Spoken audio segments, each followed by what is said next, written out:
പിന്നെ അതോടൊപ്പം തന്നെ ഇപ്പൊ ഏറ്റവും ഒടുവിൽ വന്നിട്ടുള്ള ഒരു വിവാദം എന്ന് പറയുന്നത് ശ്രീ സാദിഖ് അലി ശിഹാബ് തങ്ങൾക്കെതിരെ മുസ്ലിം ലീഗിന്റെ പരമോന്നത നേതാവ് അദ്ദേഹത്തിനെതിരെയും ഒരു വ്യാജ ഫേസ്ബുക്ക് പോസ്റ്റിൽ നിന്നുകൊണ്ടാണ് ഒരു അപവാദ പ്രചരണം വ്യാജ ഫേസ്ബുക്ക് പേജ് ഒക്കെ ഇട്ടുണ്ട്.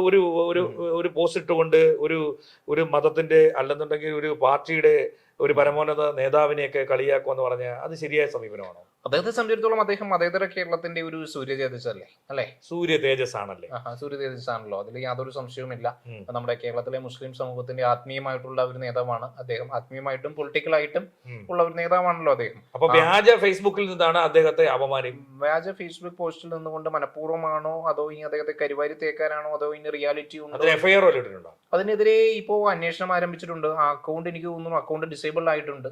അക്കൗണ്ട് ഉടനെ ഒരാളെ അപകീർത്തിപ്പെടുത്താൻ വേണ്ടി ചെയ്തതാണോ? അപകീർത്തിപ്പെടുത്താൻ വേണ്ടി മനഃപൂർവ്വം ചെയ്തതാണോ അല്ലയോ എന്നുള്ള ഒരു കൺക്ലൂഷൻ ഒന്നിലേക്കൊന്നും എത്താൻ നമ്മളായിട്ടില്ല കൂടുതൽ. അല്ല, ഈ അടുത്തിടയ്ക്ക് കുറെ ചർച്ചകൾ അതുമായി ബന്ധപ്പെട്ട് പല ചാനൽ ചർച്ചകൾ നടന്നിട്ടുണ്ടല്ലോ, സോഷ്യൽ മീഡിയയിലടക്കം. അദ്ദേഹം അത് ചെയ്തിട്ടുണ്ടാവും എന്നുള്ള രീതിയിൽ തന്നെയാണല്ലോ പറയുന്നത്. അത് ഒരിക്കലും അദ്ദേഹം അത് ചെയ്തിട്ടുണ്ടെന്ന് അദ്ദേഹം തുറന്ന് സമ്മതിച്ചിട്ടുണ്ടോ? സംഭവിച്ചിട്ടില്ല. പിന്നെ ആരാണ് അദ്ദേഹം ചെയ്തിട്ടുണ്ടെന്ന് ഇങ്ങനെ നിരന്തരമായി പറഞ്ഞുകൊണ്ടിരിക്കുന്നത്? അല്ല, അത് ഒരുപക്ഷെ തെരഞ്ഞെടുപ്പ് വരുമ്പോൾ ഇത്തരം വിഷയങ്ങൾ ഉയർത്തുന്ന ആരാണ്? അല്ല, ഇതുകൊണ്ട് മുസ്ലിം ലീഗിന് അവിടെ കോട്ടം വല്ലതും തട്ടുമോ? അത് ജന്മത്ത് കോട്ടം തട്ടില്ലല്ലോ.